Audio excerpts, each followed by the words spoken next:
The second part is supporting staff health and well-being.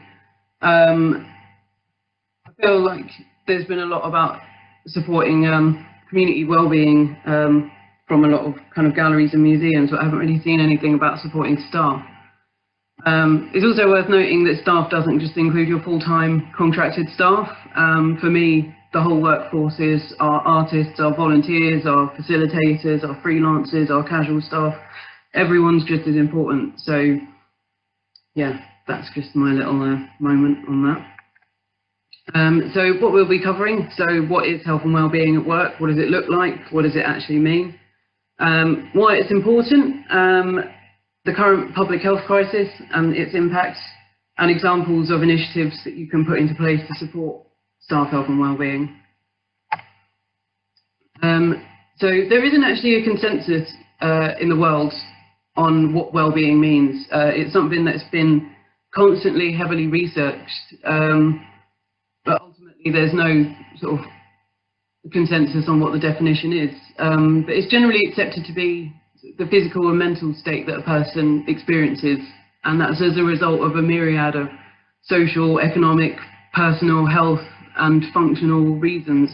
And all those factors come together, and it's a very dynamic thing. It's something that can change day to day, it can change hour to hour, and if you're anything like me, it can probably change minute to minute. And it's something that's affected by external as well as internal factors. So it's something that is affected by how we feel, what's going on with us personally, what's going on in our bodies, what's going on in our minds. It's also affected massively what goes on around us, by the company that we keep, by the places that we work, and by the events that happen globally. So it's not a surprise that what's happening is having an impact on people's health and well-being.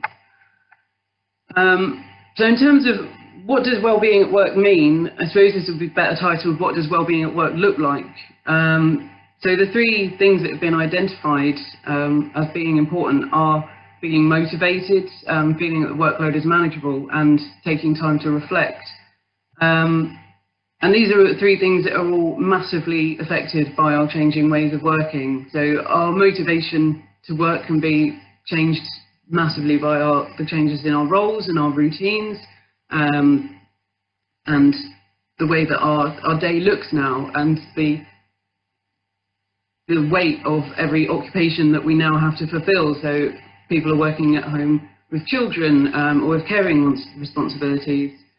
And as we move into these kind of new ways of working, our workloads are changing. For some people, they're getting less. For some people, they're getting more. For some people, it's completely changing the role as people get redeployed to different areas. It's also worth noting that while people are furloughed, that is a change in their workload, and that will have an impact on how they're feeling. And finally, having time and an opportunity to process and reflect on what's happening is such a crucial part of it. And do we as employers provide a space for our staff to tell us how they're feeling, and have a few minutes at the end of the day to think about what they've achieved and how they feel about that? So it's really important to understand what people are experiencing right now, and what we're experiencing too, because we're human beings as well. Because it really helps to contextualize that experience and understand why people might not be working in quite the same way that they would have been able to 6-7 weeks ago. So there's going to be a very small neuroscience lesson, miniature. So there's a wonderful part of our brain, and it's designed to protect us from danger, called the amygdala, and it's tiny, it's the size of an almond, buried very deeply into our brains. And basically its job is to take information from the world and from the things that happen around us, and decide whether or not it's dangerous or not. At the moment, there's a lot of danger. There's a lot of things that are very that haven't happened before. So these are all being registered as danger and threats, essentially, by our brain. It's an unconscious process that we go through. And basically, once it's taken that information on and decided that it's dangerous, it sends a message to the body and to other parts of the brain saying that there is this danger. And our body responds with almost instantaneous sort of hormonal and physiological response that gets us ready to either fight or flight. So either try and fight whatever it is that we think the danger is, or to run away. And the problem with this is, at the moment, the danger is an invisible virus, and we can't fight it because we don't have those skills, we don't have a vaccine, and we can't run away because we've been told to stay indoors, and there's nowhere that we can go to get away from this. So this gives rise to a third option, which is freeze and flop. So imagine an adapter that's got too many plugs plugged into it. Eventually it will just cut out, and the brain is exactly the same. You're experiencing huge amounts of stress, huge amounts of information on a daily basis that's all coming into your brain, and eventually your brain will just stop. So people will feel very fatigued, very tired, because they're slowing down. A lot of people report feelings of being numb and zoning out because the body literally stops producing emotions in the same way because it recognizes that there's nothing we can do about them. So one thing that people often complain about in these situations is boredom, and boredom is actually, it's a coping mechanism. Boredom is generally covering up an emotion that is harder to deal with, and that's as a result of this freeze or flop pathway that happens in our brain. It's basically a learned helplessness, and there's just, so I put a picture on the screen of just the impact that stress will have physically on the body, and mentally on the body. And if you think this is something that's happening throughout the day, every day, over a sustained amount of time, the impact that can be having on us and the people that we work with. It's also worth noting that, like, these things fluctuate, so we won't always be in this freeze and flop state. We might sometimes feel a bit sort of tense and angry if we're getting into that fight or flight mode, and it's something that our staff are experiencing as well. And the fluctuation between those states is tiring in itself. So although people are doing less, they will be more tired because their body is dealing with a lot more fluctuations hormonally, physiologically. All our metabolic functions that happen when we become stressed are happening more than they've ever happened before.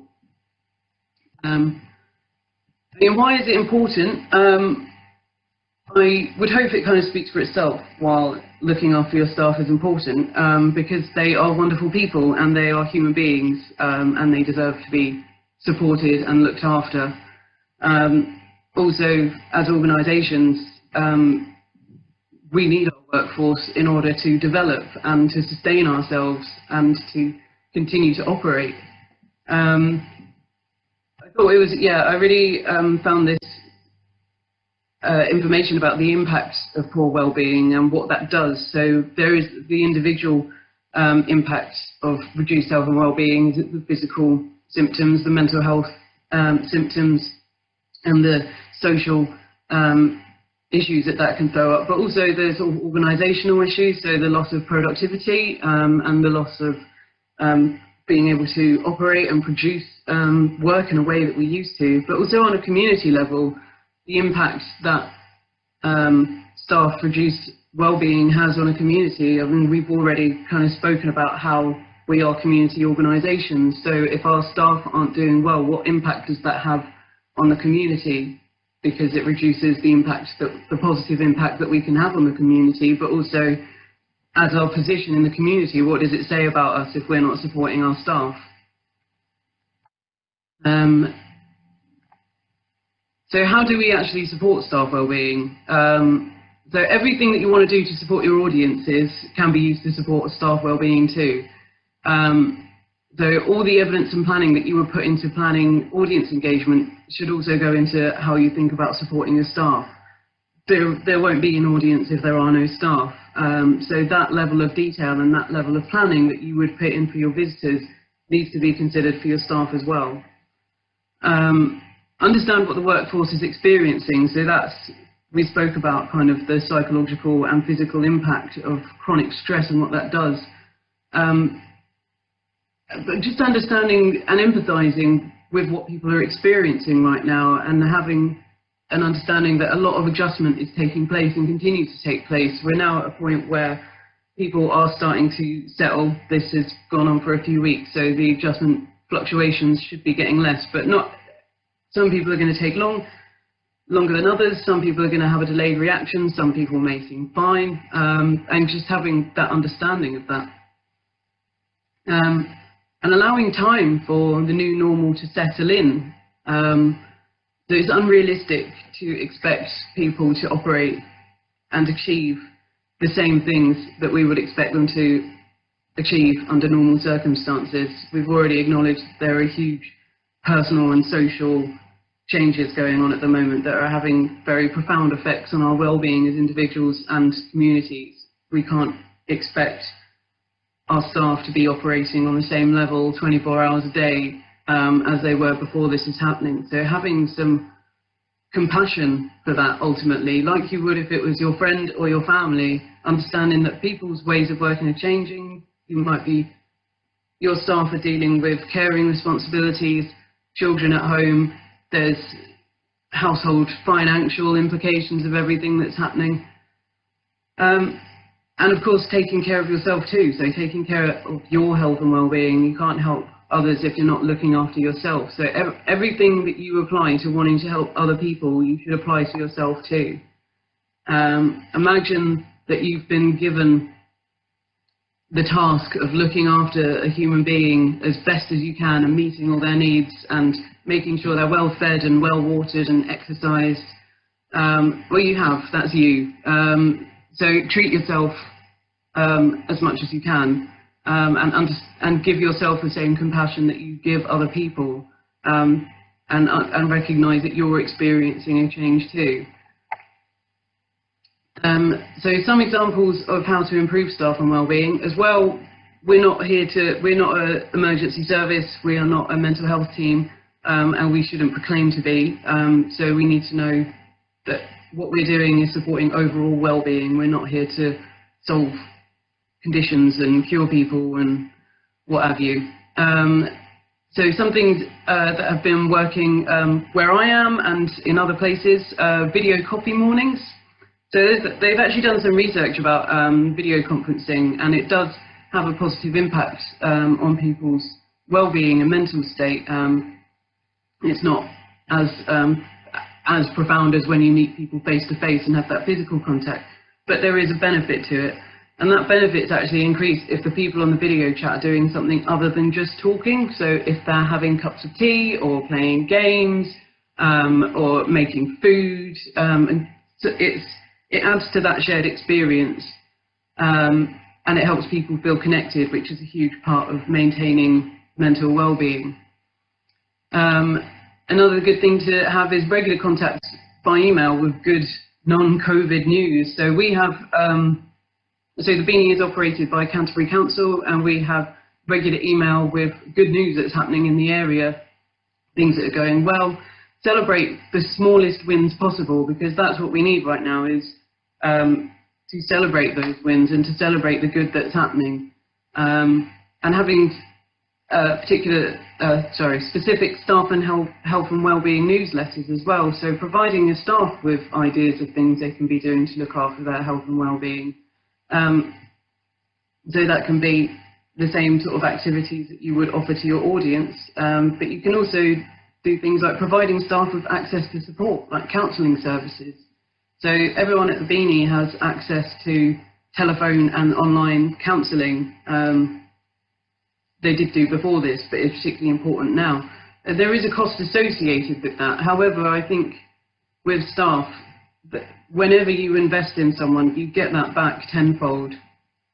And it might not even be that people necessarily need that service, but knowing that it's there in itself is a reassurance. We also focus a lot on providing staff with information about services, so where they can go if they need healthcare, where they can go if they're having difficulty accessing benefits, basically whatever need they have, where they can go to get that met, so that they don't feel alone and that they haven't been given that information, and they know that we acknowledge that everyone is experiencing a lot of different stresses at the moment. And finally, using your leadership skills, so being flexible about working, listening to people, being open with people, and giving people time to talk to you is really important. Demonstrate an understanding of their needs, that you care about their needs, and support them ultimately in their work, support them in their work and help them to maintain their well-being at the same time. In terms of looking forward, so the other side of what's happening now. So I think that what's happening at the moment really challenges our assumptions about how we work and how our communities are structured and how we manage things. So going forward, I think we should be bold in dismantling our previous assumptions about how things should work and our ways of working. This is in some ways an incredible opportunity to work in new ways and to understand our communities and our staff in ways that we didn't have an opportunity to before. And we can appreciate the visitor experience now from a completely different perspective by incorporating this digital element. We've already seen how this digital transformation has highlighted issues around supporting people with disabilities to access cultural institutions and activities, which demonstrates this is an opportunity for growth and development, and that learning needs to go forward. So don't only use this time as something to plug a gap until you go back to your normal ways of working. I read a fantastic quote the other day, which was, "In the rush to get back to normal, consider what parts of normal are worth rushing back to." So I think we need to use this very innovative period of time beyond COVID, beyond the pandemic. There will be an after this. And the learning that comes from this we can use in our organisations for months and for years and completely change and challenge the ways that we've been working traditionally.